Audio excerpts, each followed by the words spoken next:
just a few aspects of some companies when working in innovation tend to overlook.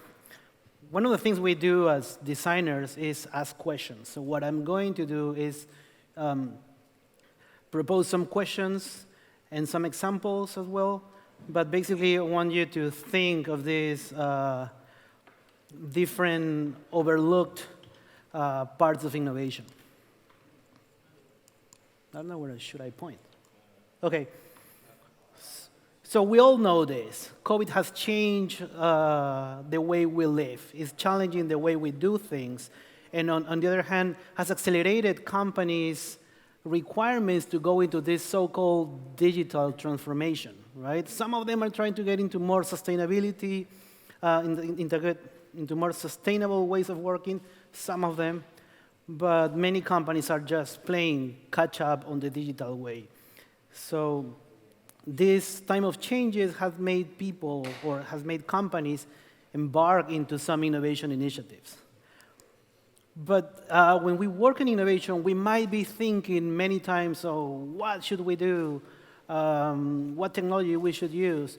But there are some things when we are working that we forget to ask. Many times we forget to ask. So I will show around 4 questions that I would like you to consider for the next exercise.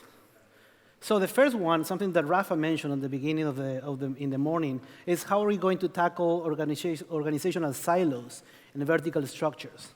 So many times, all the solutions that we create are transversal and touch every part of the company, but many times it's just built by the R&D department or the marketing department and end up showing all this complexity to the users. So how can we tackle those organizational challenges? At the end, life is transversal. So how can companies become more transversal and horizontal?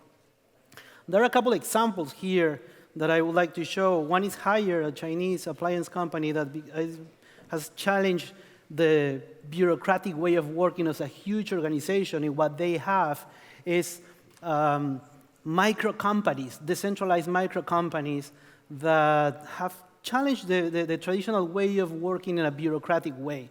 So every micro company is independent, have their own incentive and rewards, and they are growing steadily.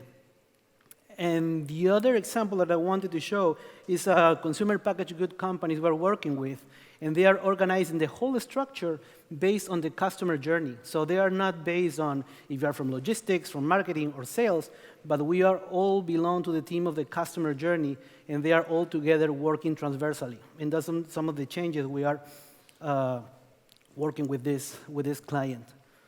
The second question is, and it's something that has been discussed during the morning as well, is have we reviewed all the incentive and reward schemes? I think many times we've heard this in a couple of days before with Larry always saying, when you work in innovation and you don't see incentive and rewards, this is pure innovation theater. So are we really looking at this? Right? And there are some things that might resonate on you. So there are many contradicting KPIs that kill any innovation initiative. So a couple examples here is you're trying to implement the most advanced technology in your company, and then the procurement team comes to the scene, right? So we want to implement the best technology. Procurement team might want to save money to the company. So those are the contradictions that we have to take care of. Other things that we've seen when implementing some innovative solutions is that at the end, customer service representatives end up having sales and customer retention incentives. So that ends up breaking any initiative with a good experience. So let's be careful with the alignment of our KPIs. So what if we start asking how might we implement incentive and reward schemes that not only encourage innovation, but also positive behaviors, no? And the other one is, what if we were measured for long-term achievements too?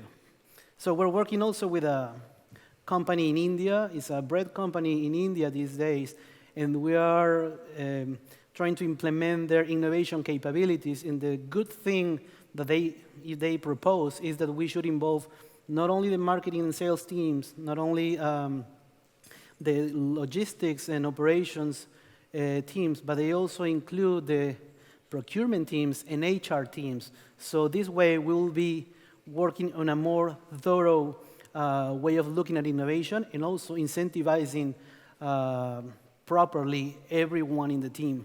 The other thing with this company that we're looking at is that they want to incentivize them not only with monetary incentives. They are making the innovation team more aspirational, so becoming part of the global team of innovation. The headquarters are in Mexico, but this is the subsidiary in India. They could have the chance to work in the headquarters, so that's part of also an incentive that could make sense. So thinking again of my last question, what if we were measured for long-term achievements? I have some provocations here. Our quarterly reports affecting our innovation efforts. So many times we sort of are hired to innovate, but sometimes we feel like we are paid not to, because we are too focused on the short term, and that's part of the conversation that brought Jason at the beginning, right? If everything is focused on shareholder value, it's too many times just short-term based. So what if companies stop reporting quarterly results? What would happen? Would it work? Would the market collapse? Or what could happen in that sense? What if we add sustainability aspects in the innovation processes as well? And of course, the question that I brought as my personal dilemma is how might we redefine success and growth? Because that could also change the quarterly report somehow.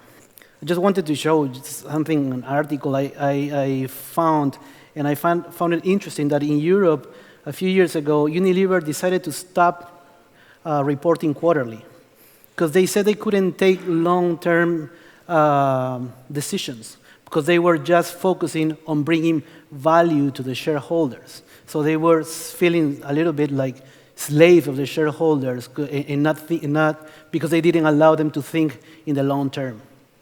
So I know in Europe it's possible to do it. I don't think in the US it's possible not to report if you're a public company, publicly traded company, but some companies are doing it.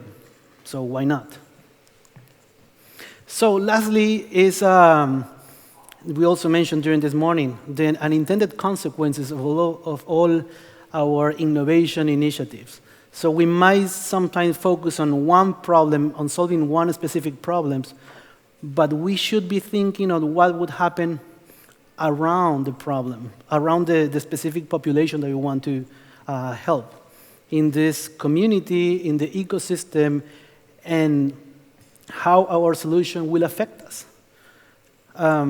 So that's another recommendation, thinking of the unintended consequences of all our innovation initiatives. I found some also interesting aids to think of these unintended consequences. It's called the tarot cards of tech. And there are some provocative questions here, like, what's the worst headline about your product you can imagine? When you're developing your product, think about this. No, we know many technology services end up in a very negative use. Another question, what happens when 100 million people use your product? Because you might be attending one country, one community, but what happens when your number of users explodes? You know, what's the impact in the people, in your team, in the society, etc.? Who disappears if your product is successful? I know we want to kill the competitors, but not everybody is a competitor. So we might have a very smart idea of having a a service like Uber, but what happened with taxi drivers? What happened with society in general? So my approach to talk about innovation is not only thinking about the commercial solution we bring, but also the impact that we bring to the society. So this kind of question is, I think, is relevant. And I think the last question is something that probably Arantxa will like, is if the environment was your client, how would your product change? So taking the planet, taking the sustainability aspect in all the initiative we start, how would that change? Would that really change our solution or our initiative? So these are the questions that I wanted to share. I wanted to provoke some thoughts in here.